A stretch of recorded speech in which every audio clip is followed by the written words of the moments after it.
town, from London to Taiwan. Si yo fuera Maradona, viviría como él.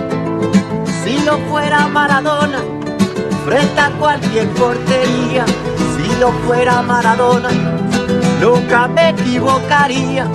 Si yo fuera Maradona, perdido cualquier lugar. Hola mis amigos del YouTube, ¿cómo están? Sean bienvenidos una vez más a mi canal. Muchas gracias por estar aquí. Yo soy Santiago Barrios, el anfitrión del video del día de hoy. Simplemente recordándote así de manera muy rápida que te puedes suscribir si eres nuevo o nueva pasándote acá por mi canal. Y sobre todo activar la capa de notificaciones, así YouTube te notificará cada vez que yo suba un nuevo video al momento. Sin más que decir, chicos, el día de hoy quiero presentar el caso de Cayetano Santos Godino, mejor conocido simplemente como el Petiso Orejudo. La ciudad de Buenos Aires vería nacer el 31 de octubre de 1986 al hijo de los inmigrantes calabreses Fiore Godino y Lucía Ruffo. Los padres de Cayetano llegaron a Buenos Aires provenientes de Italia, como muchísimos de estos extranjeros, un poco por la cercanía del idioma y otro tanto por la similitud religiosa. Fiore y Lucía eligieron desembarcar en 1884 en el puerto de la Perla de Sudamérica, con todas sus esperanzas depositadas en la nueva tierra. La pareja era originaria del pueblo de Romano en la provincia calabresa de Cosenza. Fiore fue responsable de la formación de quien se convertiría en el primer asesino en serie de la historia policíaca de la Argentina. Alcohólico y golpeador, había contraído sífilis tiempo antes del nacimiento de Cayetano. El niño vino al mundo con graves problemas de salud. De hecho, durante sus primeros años de vida estuvo varias veces al borde de la muerte a causa de una enteritis. Durante toda su niñez, Cayetano fue víctima de fuertes golpes y maltratos realizados por su padre. No fue el único hijo de aquella pareja de italianos pobres que sufriría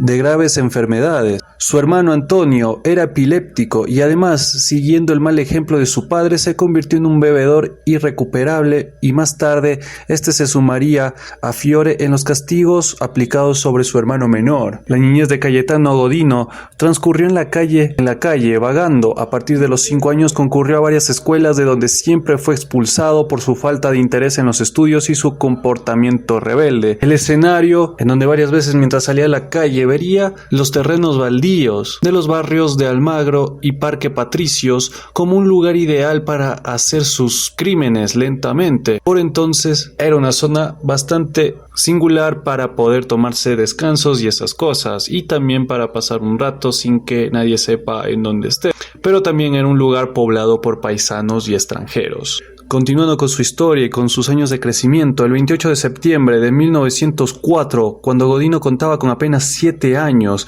se lleva a fuerza de engaños a Miguel de Paoli, de casi 2 años, hasta un terreno baldío, y allí lo golpea para luego arrojarlo sobre un montón de espinas. Un policía que pasaba cerca del sector se percataría de lo sucedido y llevaría a ambos niños a la comisaría, en donde serían recogidos más tarde por sus respectivas madres. Al año siguiente, Godino agrede a una infante vecina de apenas 18 meses, la conduce hasta un terreno baldío igualmente, en donde la golpea repetidamente en la cabeza con una piedra. Nuevamente es descubierto por un policía, quien pone fin al ataque y lo detiene, pero dado su corta edad, es dejado en libertad esa misma noche. Esta niña se llamaba Ana Neri. Y para el año siguiente, 29 de marzo de 1906, tomaría a una niña llamada María Rosa Fase, de tan solo 3 años de edad, y la llevó hasta un terreno baldío sobre la calle Río de Janeiro, donde intentó estrangularla. Después la enterró viva en una zanja que cubrió con latas. Las autoridades, al conocer este crimen, se trasladaron hasta el lugar, pero encontraron que se había edificado una casa de 2 pisos. Ojo, que esto fue muchos años después, cuando a Cayetano se lo interrogó y él confesó este crimen, porque para variar, su primer asesinato pasó por desapercibido y solamente sería descubierto justamente en la confesión de este. Sin embargo, en la comisaría 10ª quedó registrada una denuncia de desaparición con fecha del 29 de marzo de 1906 de una niña de 3 años de nombre María Rosa Fase. La niña desaparecida nunca fue encontrada en cuestión. El 5 de abril del mismo año, apenas algunos días después de cometer su primer asesinato, el Petiso Orejudo fue denunciado por su padre al descubrir que había martirizado a algunas aves domésticas. Fiore encuentra dentro de un zapato de su hijo un pájaro muerto y debajo de su cama una caja en donde guarda los cadáveres de otras aves. Pero el porqué del apodo Petiso Orejudo. Este apodo reuniría varias características que justamente Cayetano tenía en su físico, las cuales eran las siguientes: la flexibilidad simiana de las manos, cuyos dedos se doblegaban hacia el dorso, la viciosa implantación, el tamaño y las malformaciones, esto era lo más principal, de sus orejas, que con su talla le era demasiado válido el apodo de Petiso Orejudo, aparte de su complexión demasiado delgada. Siguiendo con el caso, se puede ver que Cayetano era como el típico inicio de un criminal en serie, o sea, le gustaba la violencia, era sumamente violento, se descarrilaba, para variar agredía a quienes él consideraba inferiores en fuerza, entre otras cosas más, que los podría controlar, manipular y golpear sin que nadie le dijera nada, y para variar incluso hasta ya había cometido su primer asesinato hacia una persona, pero también tenía, como la mayoría de asesinos en serie, el mismo patrón, el cual era agredir animales, a los cuales les eran obviamente más inofensivos, y los asesinaba. Pero continuando con el caso, el 9 de septiembre de 1908 conduce a Severino González, de tan solo 2 años, a una bodega ubicada al frente del Colegio del Sagrado Corazón. Ahí lo sumerge en una pileta para caballos, cubriendo después su cuerpo con una tabla para hogar. El propietario del lugar, Zacarías Caviglia, descubre la tentativa, pero Godino se defiende diciendo que el niño había sido llevado hasta allí por una mujer vestida de negro, de la cual suministra señas particulares. Es llevado a la comisaría, de donde es recogido al día siguiente por sus familiares. 6 días más tarde de este hecho, el 15 de septiembre, en Colombre 632, quema con un cigarrillo los párpados de Julio Bote, de 22 meses de edad. Es descubierto por la madre de la víctima, pero alcanzó a huir. El 6 de diciembre del mismo año, Fiore y Lucía Godino, cansados de los continuos problemas causados por Cayetano, que entonces ya tenía 12 años, vuelven a entregarlo a la policía. Esta vez es enviado a la colonia de menores Marcos Paz, en donde permanece durante 3 años. Mientras permanece encerrado, acude a clases en donde aprende a leer y a escribir un poco. La estancia de Godino en el reformatorio, lejos de regenerarlo, en realidad lo hacen todavía peor. El 23 de diciembre de 1911 regresa a las calles. Ahora es un criminal frío y terriblemente potenciado por todo lo que aprendió adentro de otros niños que inclusive tenían peores, por decirlo así, costumbres o características criminales que él, aprendiendo a ser más sigiloso y sobre todo más cuidadoso con cometer sus actos criminales. Su liberación se da al parecer a petición de sus padres, con quienes regresa a vivir. En un intento completamente inútil por redimirlo de su secuela criminal, se habían ocupado de conseguirle algún trabajo en una fábrica, pero por desgracia solamente es capaz de mantener el puesto durante 3 meses. Nuevamente comenzaría a vagar por las calles, pero esta vez no se acerca a los barrios conocidos de Buenos Aires, sino que sus andanzas lo llevan a frecuentar lugares y personas del más bajo nivel moral de la ciudad.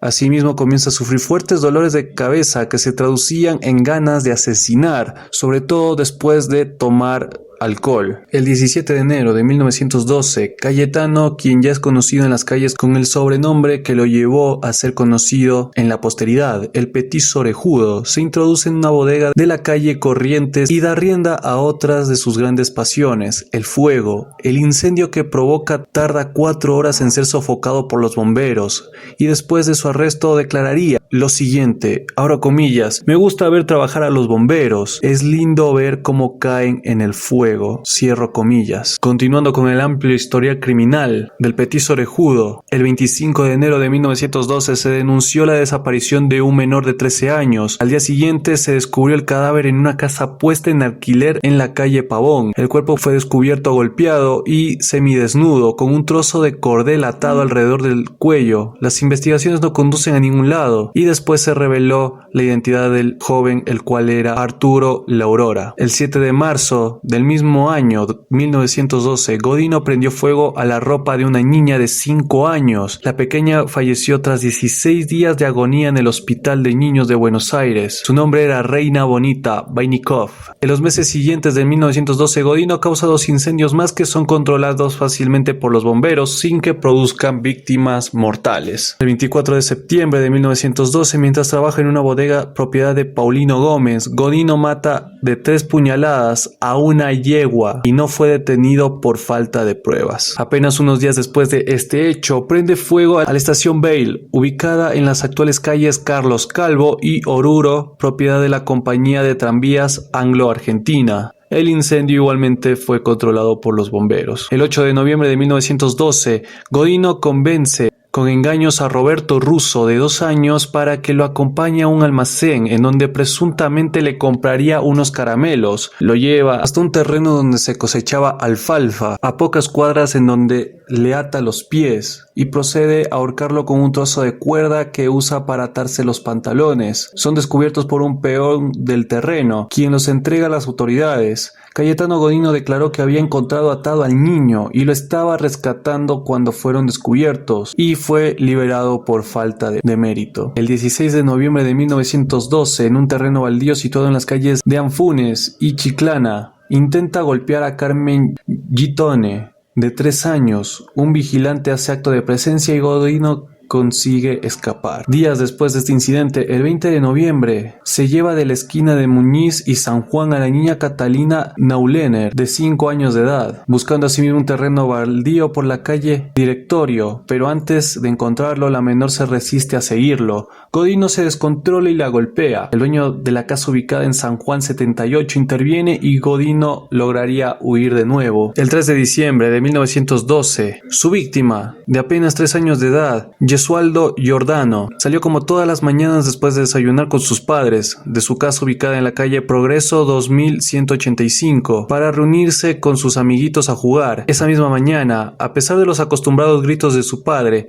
Cayetano Godino sale de su casa ubicada en Urquiza 1970. Después de vagabundear un rato por las calles, Cayetano Godino encuentra en la calle Progreso al grupo de chicos jugando. Se le suma sin despertar ninguna sospecha, porque su aspecto de un tonto, de un idiota, siempre le ha permitido ganar la confianza de sus víctimas. Poco después consigue convencer a Gesualdo para que lo acompañe a comprar unos caramelos. Un rato antes, y sin éxito, invitó a Marta Pelosi, de 2 años de edad, pero la menor, asustada, se refugió en su hogar. Así pues, víctima y homicida se encaminan sin apuro hacia el almacén ubicado en Progreso 2599, en donde compran 2 centavos de caramelos de chocolate. Enseguida, el más chico los reclama, pero Godino, imperturbable, no se opondría y más bien, en un tono un poco más pasivo, le permite y le daría algunos de estos caramelos, y le promete que le daría más si acepta acompañarlo hasta cierto lugar alejado. La Quinta Moreno se hacía llamar para ese entonces, donde actualmente se encuentra el Instituto Bernasconi. Una vez en la entrada, el chico llora y se resiste a entrar, pero el asesino ya estaba acostumbrado a esto. Sin titubear, lo agarra con violencia de los brazos, lo introduce en la quinta y lo arrincona cerca de un horno de ladrillos, lo derriba con fuerza y lo deja inmóvil poniéndole la rodilla derecha sobre el pecho. Godino conoce el mecanismo, se quita una pequeña cuerda que lleva por cinturón y empieza a enrollar en el cuello a Gesualdo. Le da 13 vueltas y procede a estrangularlo, pero Gesualdo intenta levantarse, así que Godino procede a atarle los pies y las manos, cortando la cuerda con un cerillo encendido. De nuevo procede a asfixiarlo con el cordel, pero el niño se resiste a morir. Busca otra manera de matarlo. Godino se da a la tarea de encontrar alguna herramienta adecuada. Su búsqueda lo lleva al exterior del local, en donde se encuentra con el padre de Gesualdo, quien le pregunta por el paradero del niño. De manera tranquila, Godino le responde no haberlo visto y le sugiere dirigirse a la comisaría más próxima para levantar una denuncia. Mientras tanto, el petizo orejudo encuentra un viejo clavo de 4 pulgadas. Regresa con él junto a su víctima y, usando una piedra como martillo, lo hunde en la sien del niño casi moribundo. Después de cubrirlo con una vieja lámina de zinc, huye de la escena del crimen. Esa noche, durante el velatorio de su víctima, Godino hace acto de presencia. Después de observar durante algún tiempo el cadáver de Gesualdo, huye llorando del lugar. Según declaró posteriormente, deseaba ver si el cadáver aún tenía el clavo agua en la cabeza. Para su desgracia, dos policías, el subcomisario Peire y el principal Ricardo Bassetti, ya habían ligado cabos con casos anteriores. Esa misma madrugada, el 4 de diciembre de 1912, allanaron el hogar de los Godino y arrestaron a Cayetano. En sus bolsillos encontraron un artículo de periódico aún fresco que relataba los pormenores del asesinato y en sus pantalones los restos de dicha cuerda con que había ahorcado a Gesualdo. Tras ser detenido, confesó 4 homicidios y numerosas tentativas de asesinato. En noviembre de 1914, el juez en lo penal de sentencia, Dr. Ramos Mejía, absolvió a Godino considerándolo penalmente irresponsable y ordenó remitir las actuaciones al juzgado en lo civil para formalizar su internación por tiempo indefinido y se lo recluyó en el Hospicio de las Mercedes, en el pabellón de alienados delincuentes. Allí atacó a 2 pacientes, uno inválido en una cama y el otro en silla de ruedas. Después intentó huir. A raíz de la apelación de la sentencia, la Cámara de Apelaciones en lo Criminal resolvió por unanimidad que Santos Godino fuera confinado en una penitenciaría por tiempo indeterminado, por lo que lo trasladaron a la Penitenciaría Nacional de la calle Las Heras. 10 años después, en 1923, se le trasladó al penal Ushuaia, Tierra del Fuego, conocida como la cárcel del fin del mundo. En 1927, los médicos del penal, basándose en los estudios pseudocientíficos de Lombroso, creían que en las orejas radicaba su maldad, por lo que le practicaron una cirugía estética para hacerlas más pequeñas. Este radical tratamiento obviamente no tuvo ningún resultado. En 1936, Godino pidió la libertad y se la negaron. Los dictámenes médicos elaborados por los doctores Negri y Lucero y los doctores Esteves y Cabret concluyeron que es un imbécil o un degenerado hereditario, perverso, instintivo, extremadamente peligroso para quienes lo rodean. De su vida de recluso se sabe muy poco, apenas alguna anécdota como la siguiente, que es en el año de 1933, consiguió detonar la furia de los presos porque mató al gato mascota del penal, arrojándolo junto con los leños al fuego. Le golpearon tanto que tardó más de 20 días en salir del hospital. Las circunstancias de su muerte, ocurrida en el penal el 15 de noviembre de 1944, siguen siendo nebulosas y misteriosas. Se presume que murió a causa de una hemorragia interna causada por un proceso ulceroso gastroduodenal, pero se sabe que había sido maltratado y con frecuencia violentado sexualmente. Sobrellevó los largos días de la cárcel sin amigos, sin visitas y sin carta alguna. Murió sin confesar algún remordimiento. Según otros, los policías del penal habrían comentado que Godino murió a manos de los reclusos, quienes lo golpearon hasta matarlo, luego de que éste matara a la mascota de los presos, el cual, como lo había dicho antes, era un gato. El penal de Ushuaia fue finalmente clausurado en 1947 cuando el cementerio fue removido. Los huesos de este asesino serial ya no se encontraban. Pero en muchos de los informes médicos hechos por los psicólogos de aquella época concluyeron en las siguientes cosas. Por ejemplo, el informe de Negri y Lucero decía que Godino es un alienado mental o insano o demente en las obsesiones legales, que es un degenerado hereditario, imbécil que sufre de la locura moral, por definición muy peligrosa, y que también era un irresponsable. El informe de otro doctor, Víctor Mercante, había dicho que Godino no sabe leer, escribe tan solo su firma y conoce los números hasta el 100. Posee una suma de conocimientos generales muy mala, obtenidos por una educación muy precaria.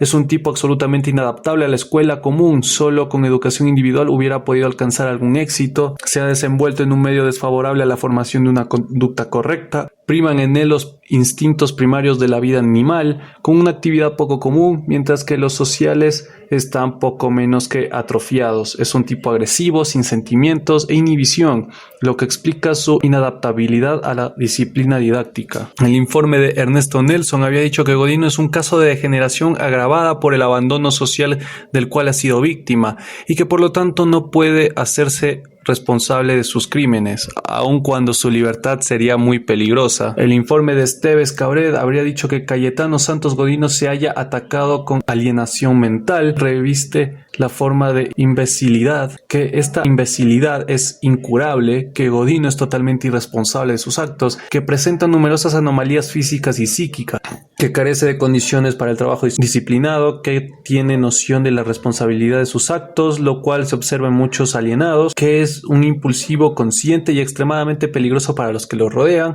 que deben permanecer indefinidamente aislados en el manicomio en el que se encuentra. Como podrán ver, chicos, o sea, en casi todos, por no decir directamente en todos los informes, arrojaron prácticamente lo mismo, que era una persona inadaptada, que era considerado un enfermo mental, que no se podía adaptar con la sociedad y que al menos requería de un enorme trabajo para que esto pudiera suceder. Y así llegando a la parte final de esta historia, chicos, de una de las personas que más se tiene referencia en el territorio argentino cuando se habla de asesinos seriales o de algún enfermo mental gravemente peligroso. El Petiso Orejudo literalmente marcó un antes y un después en la historia criminalística de Argentina, ya que antes de esto no se había presentado un criminal de tales similitudes, de tales características tanto físicas como mentales, y sobre todo que tuviera esta maldad tan amplia para asesinar a niños demasiado pequeños y hacerle crueldades a niños demasiado pequeños, incluso muchos de estos eran bebés. Y para variar, un después, ya que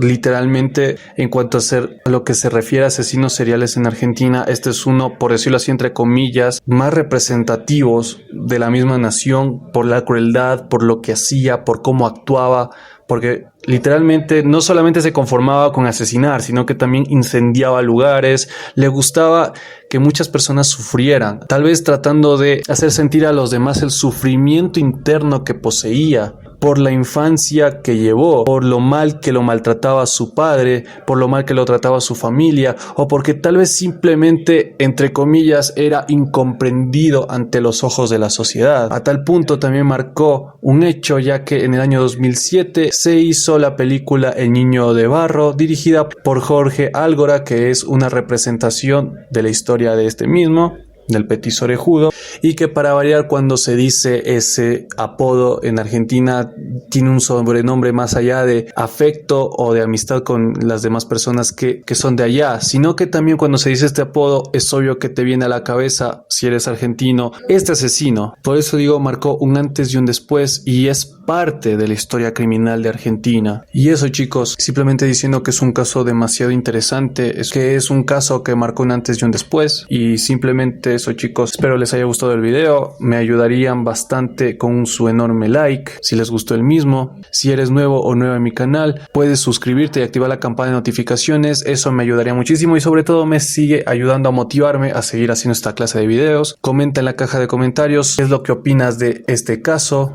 algún aporte en cuanto a información de este mismo caso que puedas darme y dar a los demás, y sobre todo si deseas algún otro caso en particular, estaré leyendo sus sugerencias. Compártalo con todos sus amigos o con todas las personas que les gusta esta clase de historias, esta clase de casos criminales. Yo fui Santiago Barrios, los estaré viendo el próximo viernes con un nuevo caso. Sin más nada que decir, chicos, chao chao, cuídense.